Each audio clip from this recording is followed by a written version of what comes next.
Welcome back, everyone, to Shine Splatoon 2 2022. We are back for the bracket portion of this stream. My name is Rissa, and I'm joined here by Siren. Hello. We just had a very nice long break. The pools today went really nice and fast for us, so we all got to chill, have a little break, get some food. How are you feeling, Siren? I'm feeling very refreshed after that long break. It was just, it was relaxing. It was refreshing. I think everyone was really happy with it too. Our volunteers got a good chance to have some of that good Papa John's Zaza. So everything seems to be going pretty swell. And overall, like, things have been pretty nice on stream so far from what I've seen. I mean, I could be I could be totally wrong. I've been sitting at the TO desk. But from the sets that I've seen, they look really exciting, and I'm really excited to see this one as well, because just some background on both of these teams, we are going to be going into the Efficient Ignorance versus Lettuce set. So do you want to explain a bit of the background for both of these teams, Rissa? Or? Well, the background of this that's really interesting and exciting is actually both of these teams are made up of Smash players. So both of these teams came here just to, they mainly came here to play Smash, since this is Shine. But they also really wanted to make sure that they got in a final Splatoon 2 tournament for themselves. So they both have a really equal skill level, and that's part of what makes this match really interesting. Yeah, I know. I was talking to some members of Lettuce today early on, and they were kind of like, we kind of got clapped in pools, and we expected that. We're playing against some really seasoned players, but are we going to be able to go against the other the other team that's kind of in a similar position? And I was like, absolutely, and that's going to go happen later today. And I'm really excited to be showing this kind of match because, we always want to be nourishing the newer members of the community and just being as welcoming as possible to newer players. Mm-hmm. Yeah, and then it's always fun too when you get to play someone that's, more your skill level or more of what you're able to keep up with in terms of pacing. Mm-hmm. So the fact that these two teams will have that similar pacing, they're still, learning. They know the game, of course, but they're still, learning the game and its mechanics and everything like that at a higher level. They're trying to figure that out. So the fact that they both have that similar vibe going on, I think is really interesting. Yeah, absolutely. And I mean, I can't stress enough how excited I am to have both these teams. So I guess I can look at this a little bit and just talk about them a bit. I was really excited prior to this tournament when I heard that Joe Mama himself was going to be playing with Efficient Ignorance, because I think that's one of the best IGNs I've ever seen in my whole life. Like, Baco was like, okay, well, the other members of the team would be Doman and Joe Mama. And I was like, Joe Mama? Joe Mama himself is going to be here in the same tournament with your mom. Your mom and Joe Mama are here. I just can't keep up with it. That's blowing you away right now. It is blowing me away right now. One thing I will note as well is G Sino is playing with Efficient Ignorance. They aren't new to Splatoon at all. This isn't. I believe it could be their first LAN. However, Efficient Ignorance and G Sino's kind of bonded together to sort of create this pickup as well. Mm-hmm. And it is always great when you have these sort of pickup situations at LAN, which we're seeing a lot of at Shine this year. Mm-hmm. Just a lot of people coming together, people who have never played with each other before, and there's been some interesting people grouped together for this. Mm-hmm. I've been surprised to see, like, I believe it was Marsh's team had an interesting group of people, and then also Nine Save the Queen. Like, what on earth? Like, who would have thought? All the Brits just ended up grouping up together to make this amalgamation of whatever that is with Nine. I know, we've got to watch, Siren and I at the TO desk, we're watching Fusion and Avril's and Marsh's. Who's their fourth? I'd have to look, but their team we were... Cornflower, right? Oh, yeah, Cornflower, that's it. We were watching them, and they were just doing so well together, and just that mesh of players together as a pickup was working out really well. So it's been fun watching these players learn to play around each other. Absolutely. So looking like our first match is going to be Inkblot Art Academy Splat Zone. So I will note for this round itself, because of the way that the bracket is structured, these are the only time we're going to see these maps in this exact order of winners round 1. So these are the only 2 teams who are going to get to play this exact order. And honestly, the other teams should be jealous. Like, this is a good set of maps. I would be betting on these kinds of maps with my team, Salt and Pepper, anytime. So Splatzone's on Inkblot Art Academy. That's like, I feel like a very universally loved match. And just any kind of weapon and playstyle has a place to shine there, basically. Oh yeah. No pun intended. I know, it really does. It caters short range shooters. It caters blasters. Anchors can set up far away in the attics or in the hill areas. What am I saying? Yeah, basically they can set up in those areas, and it makes it really effective for all types of weapons. Also, by the way, I just want to correct what I was saying earlier, because Cornflower is not on Booyah Bomb. It's Fusion, Marsh, Avril, and Pico. So all credit to Pico. And it looks like actually we're getting the game started there. Both teams giving the thumbs up on both sides. So getting a good view of this match here. Every time I see one of these like non sort of high level comps, I'm always like, oh my gosh, am I in a time machine? Because you just never see the heavy deco in 2022 along with that E-liter. It's just so uncommon, but it's always really refreshing because then I have something new to talk about here.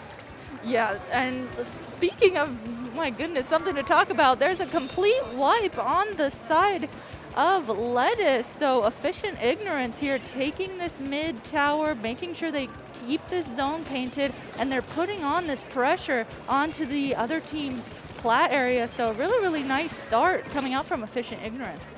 Yeah, now Doman holding this area on the right side very well here, getting that sprinkler set up, and just looking to watch out for any members of Lettuce who might be starting to stream into mid. We are seeing Pick starting to approach from that left side, getting in a bit of a catch up there with G-Sinos on that charger. So from here on in, it's just going to be both these teams trying to break in here. They don't have too much time to sort of make any more mistakes at this point, but these bubbles coming into the zone should open a bit of a leeway for that heavy deco, and now it looks like they might have a chance of at least getting a neutralize on the zone. Oh my gosh. Sinno's there with that E-liter, just taking that head on, not being able to just back up and just take that on. Get really great use of that ink mine too. I loved that. Now though, with Paradox jumping in here for Lettuce, they tried so hard to paint the zone with that jump in, but with only one member left up of their team, Efficient Ignorance here is just going to go ahead and take this zone back.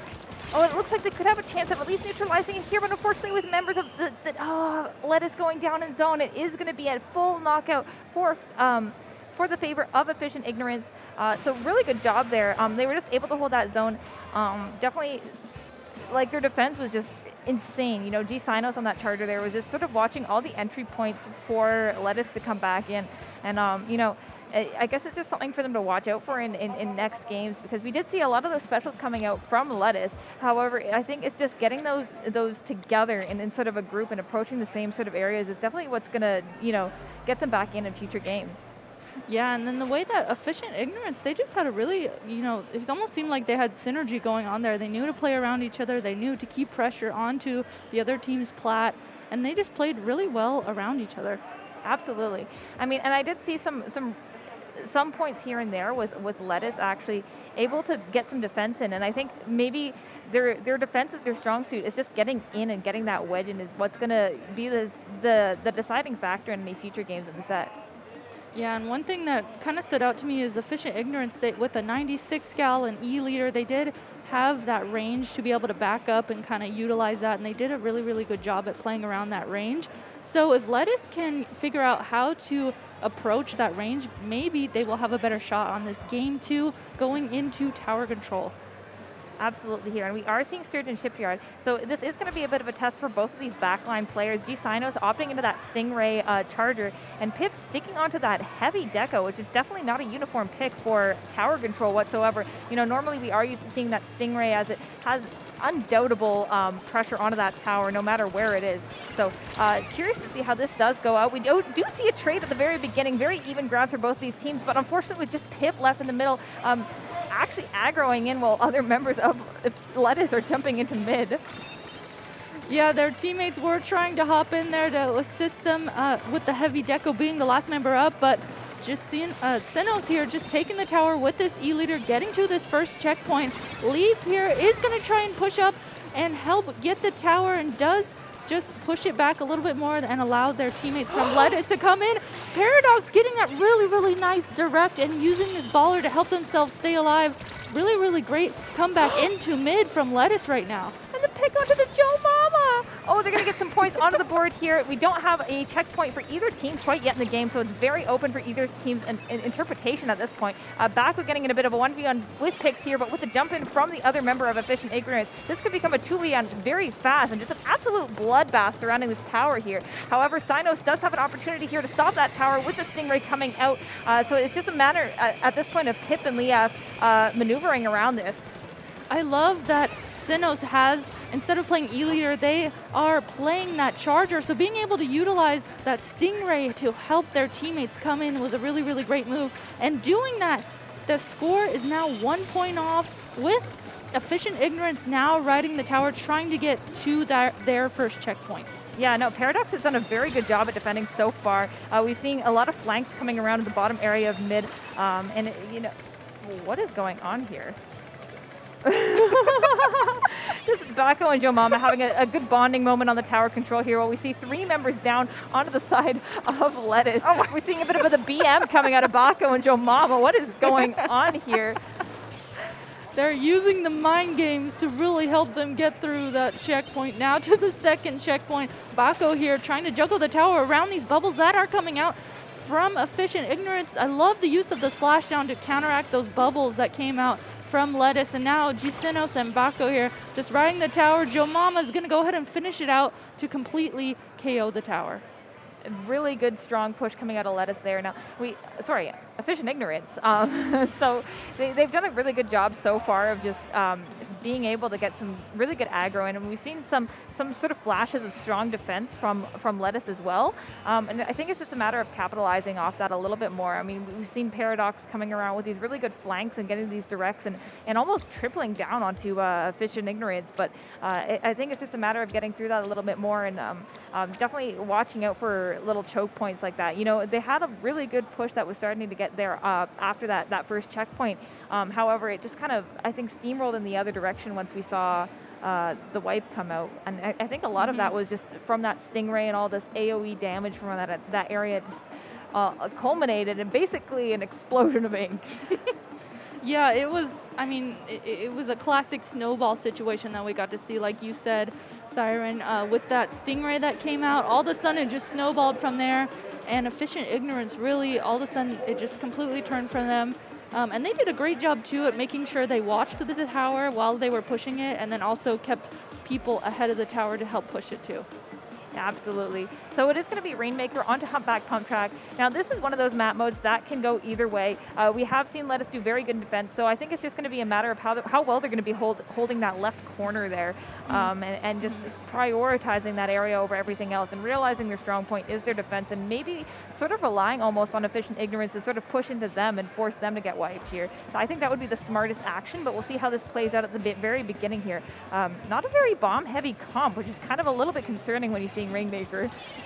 Yeah, and then something that's really interesting is actually Sinnos is switching off the chargers onto a 10 umbrella, so quite a big weapon variation switch-ups, and then also a blob coming out from the side of Efficient Ignorance as well. So the first pop of the Rainmaker is going to go to Efficient Ignorance. It looks like Sinnos does try and grab that Rainmaker, but is called out there by a bomb, so mid still is very much nicely controlled by Efficient Ignorance. Absolutely. Now, we are seeing Bako get the pick on a Leaf, and now picking up that Rainmaker onto the right side. Still just an absolute bloodbath in mid, only leaving, I believe, picks on the side of Lettuce here. So picks, if they're smart, they are going to stay here on this right corner and just anticipate the pushing in from Efficient Ignorance, which is exactly what we're seeing here. Now, of course, Synos using that 10 umbrella to the max capability here and just pushing in, using that stamp and getting amazing picks onto this corner here before being briefly stopped. And that's actually going to be a full wipe onto Efficient Ignorance. This is the time for them to get some points on the board.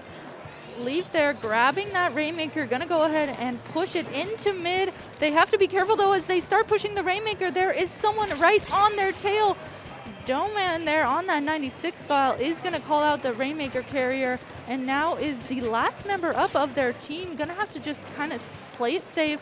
I love the little shark that's going on here, making sure that they enable that stall time for their teammates to come in to help them. Absolutely.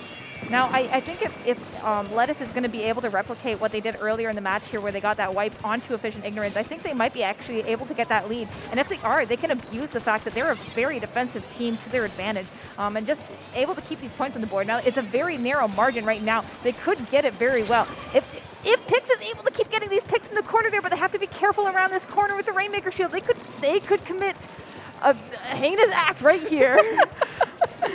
I know, you could see they had that paint chip on them, and it was so close to, if any little another paint chip touched them, they would have went down there. With only one member remaining on the side of Efficient Ignorance, Pix here tries to grab the Rainmaker and just push it. There's only a few points left for Lettuce to get the lead.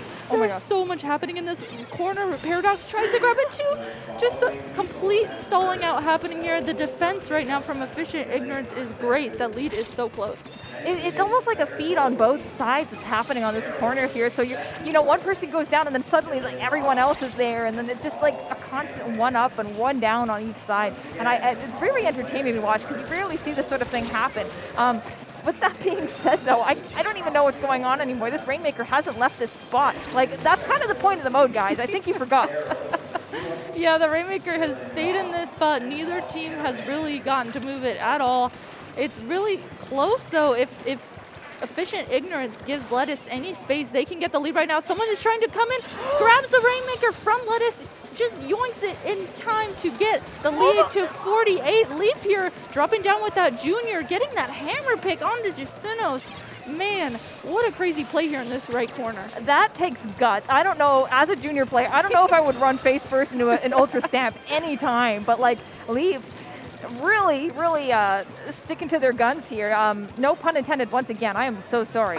However, they are going to move up here on the right side, seeing Jacinos almost getting that pick, but the team finishes it off. That is going to be a full wipe onto them, but they still have to pop that Rainmaker, and no one's really prioritizing it right now. Yeah, finally Bako here, with the help of their teammate, does grab that Rainmaker, starts trying to move it to the right side of the map so that way they can start pushing to get points on the board. But defense right now from Pip, Leaf, and Paradox there in mid. Pix here dropping in 2. This defense is really, really good for them. One member is down right now with Efficient Ignorance, so this is making it that much harder for Efficient Ignorance to even get to the Rainmaker. Oh my gosh, the team kill with Pip and Leaf. Oh, this is amazing. I love seeing this. This is like a super heavy, like aggressive play right now. Getting that pick onto the, wait. Oh my gosh. I love when you can see when somebody is using like the analog stick, and that makes me very happy. Paradox going for another flank. We have seen this very consistently across the set with Paradox. Having to back out of that a little bit, not without placing some suction bombs in the mid. Rissa, I'm a little lost here. There is a lot going on. The Rainmaker is kind of in a really awkward position right now to be in the last 14 seconds of this match. Though with 2 members, essentially 3 members, that's a complete wipe onto Lettuce right now. Jacinos is going to need to get in a position to push the Rainmaker. They are not quite sure what they want to do yet with jumps coming in from Bako. No! Pix went down. Oh, wait, they have to focus on where the Rainmaker is. Oh my gosh, wait, no, Pip's the only one up. They ran out of time! Oh, we get a point on the board for Lettuce! Yeah, that was amazing. That stall out there, oh my gosh, and they were kind of, waiting for their teammates to come in, trying to get in a position to push the Rainmaker, but Lettuce, man, taking that game 3, so this is going to send this set actually to a, oh my gosh, look. I've never seen this amount of KA on both sides at a rank below X. Like, this is just going into what I was saying before with just the Rainmaker staying in one spot and just everyone feeding into one corner. And the Rainmaker never moves, but just one person goes down and one person goes down. It's like not even a gain for either side. Oh my gosh, and we're getting to see these really awesome replays from this match too. Here's that hammer splat there from Leaf, just getting that kill onto the hammer as a junior player. Love to see it, and then also getting that pick onto Bako there with that junior, just really being able to utilize the aggression from that. Just this match was such a treat to watch. You know, like, I almost sound like I'm BMing these teams for not being like super high level, but this is some of the most refreshing, hilarious stuff I've ever seen. And like the point of the stream is to put on a show, and a show is what we are getting, Rissa. I know, and it really, like we were talking about this too, how these two teams are at a more similar level than other teams they've got to play. So this is what's making this a really, really close match. And look at this pop-off. We didn't get to see that. That's so awesome. And I heard that all the way from here. You guys can't hear this at home, but like when they won that game, Lettuce was excited. They were jumping out of their seats. They were going, yeah, yeah. Like this is the fun and the appeal in Splatoon 2. I'm so happy we're going to a Game 4 of this set. So with Lettuce winning that Game 3, we will be sending this over to a Game 4. So if Lettuce wins this one, then we will actually be going to a Game 5 as well. If Efficient Ignorance wins this, they will take the set and send Lettuce down to the loser side of the bracket. So let's see what happens as we head into Game 4, Clam Blitz on Macomart. Now, I was wondering what Cynos was going to do here because I almost expected to see a Tentebrella once again. You know, you can get a lot of different things off with that Tentebrella shield here. However, the Sea-Jet is an interesting pick as well. I think when you don't have like a very long map, I am surprised sometimes to see the Stingray over the missiles. However, you know, Cynos, I think being the most experienced player in the lobby, they must have some sort of plan in mind regarding that. And that really feeds into the meta of Splatoon 2 right now is like custom jet squelcher, vanilla jet squelcher. So I love that, you know, Cynos is following along with that and using that instead of a charger for being able to maybe have more mobility for Clam Blitz, which you need a little bit more of. Absolutely. Now, we are seeing a lot of these team fights happening more and more with Lettuce, so you can see that they actually have been building a little bit more synergy across the fight. You know, Pip has been getting these like really good cleanups and getting the pick onto Joe Mama here. That is going to even up things a little bit here, but neither side really holding on to much objective-wise, and you know, it doesn't seem like they're prepared whether or not they get these picks or not. It's not really going to matter unless they actually have something to back it up with. Yeah, Clam Blitz is really important to make sure that everyone has clams. You got to make sure you have a power clam in the first place to score. We see Cynos here has 7 clams with 11 clams completely on the side of Efficient Ignorance. They have great mid control and 3 members down on the side of Lettuce. So Cynos here in the middle of the Stingray grabs the power clam to score it. Unfortunately goes down, but their teammate is able to follow through and score in that power clam. That was one of the funniest ways I've ever seen a power clam get dunked, is just you see the Stingray just floating around while they're trying to dunk it at the same time. It's one of those just moments where he's like, oh, I've popped my special, but now like we need to be doing something entirely different. And now we're seeing the defense coming out of Lettuce once again. They're doing their best to sort of break back into mid, but I think they just need to utilize their strengths that they've shown before in sort of defending their spawn area and just bring them back into mid here. We are seeing this great team fight from Liaf, and I believe that was Pip. So we might be seeing a bit more mid control here. Regardless, though, not a lot going on. I feel like, you know, had Efficient Ignorance picked up a little bit more clam-wise, they could have just sort of forced things and pressured Lettuce into backing up a bit. With another complete wipe on the side of Lettuce right now, and 20 clams, 20 clams right now. They need to go ahead and just do you saw they had the mid control. They were doing everything they could to, you know, juggle those power clams, but unfortunately in doing that, that was a moment of weakness that Lettuce was able to recognize, get those splats. Now with a complete wipe on the side of Efficient Ignorance, Lettuce here, it's their turn to score in a power clam or attempt to and get mid control. Absolutely there. We did see a bit of a no-you moment happening on the members of Efficient Ignorance, trying to get a power clam together, and it was just juggling back and forth between the members, and no one really able to get anything beyond that. I think they both ended up with less than what they started with doing that. And of course, you know, when you do things like that, you're going to get punished, and here's where we're going to start to see that take effect, because now they've gone all the way back down to 13 clams when they had 20 before. And with this defense here, it's just going to be the junior left onto the side of Lettuce, so they have to be very careful about how they do this, because if they don't watch the basket too well here, they could very well get knocked out, since Efficient Ignorance has had all this control over the map, and all these clam spawns are just going right into their hands directly. They may not have a power, however, everyone's got a very significantly large amount to them. Oh yeah, they had 23 clams. That's so many clams to be holding as a team, and then having all that mid control, being able to just hold that. They had the opportunity to push, but you could see they were trying to figure it out, trying to get their clam economy down.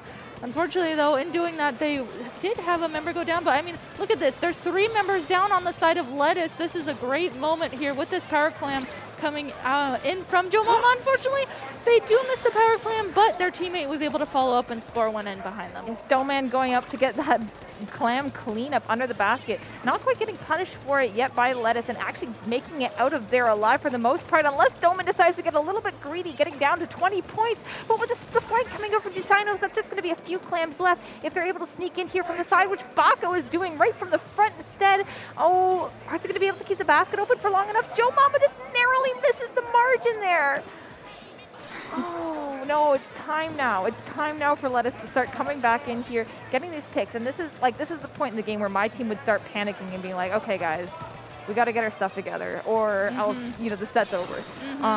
So we are seeing that a little bit here. Leah trying to get the support from their teammates, but unfortunately, when Joe Mama sees you in a narrow corridor, it is over. It is over. Joe Mama with that blah, blah, blah, blah. What am I saying? Blah, blah. I'm not even going to say it. With the blob in that right or left alleyway. I mean, if there's a Joe Mama with the blob in the alleyway, watch out. If there's a Joe Mama in the blob with the alleyway, you better watch out. I want a shirt Hey, that you says started that. it. You started it. Yeah, you're right. Yeah, Siren and I are kind of losing it. A little bit, yeah. We have been up. K-Bot did tell us in the past, if you are TOing a tournament, you don't want to commentate. And, to be fair, we weren't really planning on this. However, like all of our commentators are actually playing. So this is the point in time in the tournament where everyone is playing. Yeah. So by default, this kind of had to happen. Yeah. And I don't regret it. However, this might not be your regular Rissa professionalism type stream. Accurate. Yeah, but like the vibes here have been laid back. So are we. Yes. And these replays, we got to see a replay of that Stingray play, the Stingray 2 making a power clam to try and get that power clam in. I mean, this was another great match to watch, very back and forth. But, I mean, the clam economy on the side of Efficient Ignorance was just on it, and that allowed them to take this game 4. So Efficient Ignorance will actually be moving on through the winner's side of the bracket and sending Lettuce down to the loser side of the bracket. So remember, after the pools we did this afternoon, we have now moved into a double elimination bracket. So that's what the rest of this evening and tomorrow will be. Yeah, and I'm definitely looking forward to a lot of it. There's a very good set up. I mean, there was teams on either side of the pool that I kind of was like, oh, well, I'd love to see them interact. Well, this is when this is going to happen, and we definitely got a bit of the cream of the crop here with the teams that we